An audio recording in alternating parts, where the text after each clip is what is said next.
L'Acragas spugna il Catella di Alcamo e va avanti nell'avventura playoff. La Serie D si comincia a intravedere anche perché la formazione di Montalbano sembra avere bevuto fino all'inverosimile l'energetica Red Bull ed ha messo le ali. La condizione fisica è straordinaria, la squadra ieri ha macinato chilometri e ha corso fino a tempo abbondantemente scaduto. Il richiamo della preparazione voluto dal tecnico riberese sta dando quindi frutti sperati. Adesso arriva la sfida con il Real metapuntino. Scherzi del destino, la squadra lucana che ha superato il Viggiano 3-1 gioca nel piccolo centro di Montalbano, cittadina ridente che porta il nome proprio dell'allenatore biancoazzurro.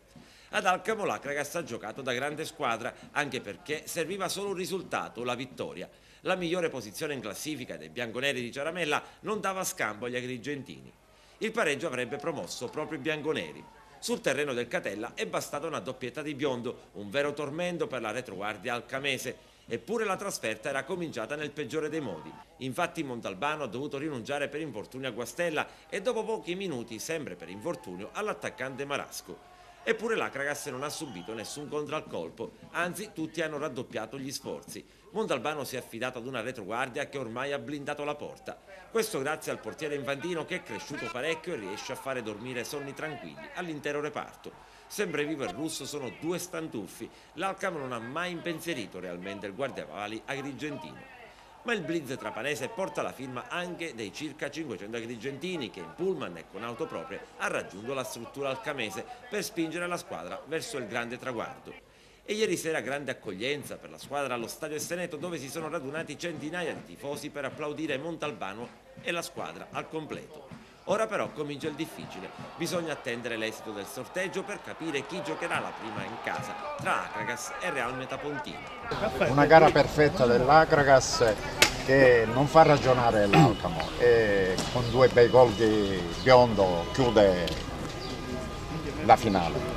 Sì, diciamo è stata una bella partita, peccato per l'espulsione che magari ci ha agevolato nel proseguo della partita, però abbiamo visto oggi un Acragas molto determinato, molto vintoso, è la partita che volevamo fare in settimana, negli allenamenti e tutte cose, quindi fortunatamente ci è riuscito quello che avevamo in mente e quello che avevamo provato con le ripartenze. Infatti ho detto che la partita doveva durare 90 minuti perché avevamo dei giocatori molto acciaccati come Ciscardi, come lo stesso Marasco non è meglio della condizione, qualcun altro, lo stesso Morgana non giocava da 3-4 partite, quindi dovevamo tenere ritmi alti per 90 minuti. Io ero convinto e fiducioso che dopo 90 minuti potevamo chiudere la partita, però se questo non succedeva c'erano dei tempi supplementari e così diciamo, poi ci giocavamo altri 30 minuti.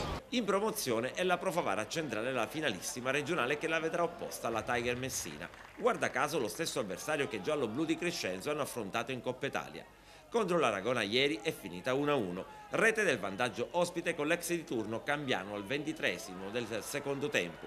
Ma gioia che dura appena un minuto per i ragazzi di Aprile, infatti nel volgere di un giro delle lancette dell'orologio i locali hanno pareggiato con il solito Cordaro. Una rete pesante che ha consentito ai gialloblu di approdare alle finali per la promozione in eccellenza grazie al miglior piazzamento in classifica. Anche nei due tempi supplementari non è successo granché.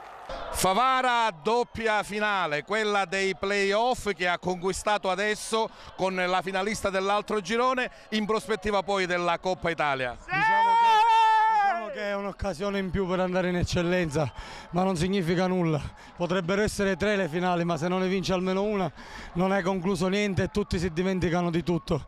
Quindi ora più che mai dobbiamo, dopo i sacrifici fatti, dopo una partita del genere che comunque è stata difficilissima contro una squadra che sembrava tutto fuorché stanca e fisicamente fuori forma, se ne sono detti tutti i colori, ma l'Aragona è venuta a Favara e ha giocato una grande partita, quindi massimo rispetto per il loro allenatore e per i ragazzi, è stata una bella festa di sport. Quindi... Qual è stato il film della gara, Cordaro? Il film della gara è stato quello a un certo punto della paura anche, perché c'è stata all'inizio, poi loro hanno fatto gol ed era quella la paura che stavamo pagando, poi siamo usciti fuori, grazie a Dio abbiamo trovato il gol del pari e poi è stato tutto un po' più facile, ma complimenti all'Aragona veramente.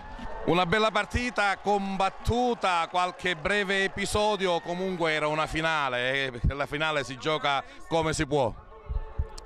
Che dire, abbiamo un po' di rammarico. Innanzitutto volevo ringraziare i ragazzi perché in condizioni quasi proibitive abbiamo portato avanti un campionato e voi avete visto, abbiamo fatto un piccolo miracolo. Io ho preso la squadra che era in quart'ultima posizione, quint'ultima, non ricordo. Abbiamo centrato i playoff, abbiamo vinto contro l'Arenella, è una grandissima squadra. Oggi abbiamo pareggiato contro un'altra grandissima squadra, con la differenza che rispetto all'Arenella ha pure un grandissimo pubblico che fa da 12° uomo.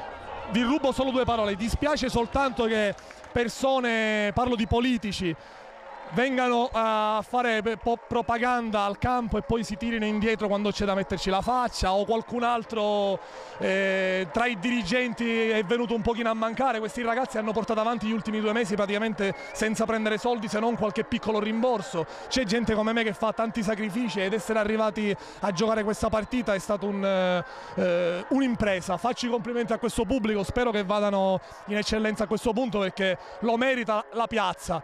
Una finale è stata centrata, quella della Coppa Italia, adesso la vittoria dei playoff di girone per la finale con l'altra squadra. Penso che sia meritata perché abbiamo battuto un avversario veramente forte, ben messo in campo e quindi sicuramente vale il doppio questa finale. Ci siamo misurati con una squadra ben organizzata e quindi c'è grande soddisfazione. Un primo tempo giocato al gran galoppo, senza tatticismi, affrontando bene la squadra avversaria. Noi siamo questi, giochiamo sempre per vincere, non ha senso stare dietro perché prima o poi prendi il gol e è difficile ripartire. Ci abbiamo creduto, abbiamo postato anche la partita proprio per vincere, non ci siamo riusciti ma siamo soddisfatti lo stesso. Nella pallacanestro la Fortitudo strapazza in gara 1 delle semifinali playoff il Roseto. Il risultato finale dice tutto, 96-57. C'è stata gara soltanto per 15 minuti, poi la formazione di Ciani ha preso il pallino del gioco ed ha cominciato a bombardare da ogni parte del campo. Gli abruzzesi si sono sciolti come neve al sole, il quintetto di casa ha piazzato alla fine 17 bombe. Sugli scudi di Viccaro, che ha realizzato 25 punti, Chiarastella 19, Mossi 18 e Paparella 14. Questi giocatori in doppia cifra. Adesso la gara di ritorno in programma giovedì prossimo in Abruzzo, con inizio alle 20:30. Se i biancazzurri dovessero vincere, andrebbero dritti in finale. Infine rendiamo un plauso doveroso all'ex tecnico del Licata Calcio dei Miracoli, quel Licata che negli anni 90 raggiunse la Serie B, ossia Zeman. Sulle rive del Salso ieri sera diversi hanno festeggiato la promozione in Serie A del Pescara guidato dal tecnico boemo.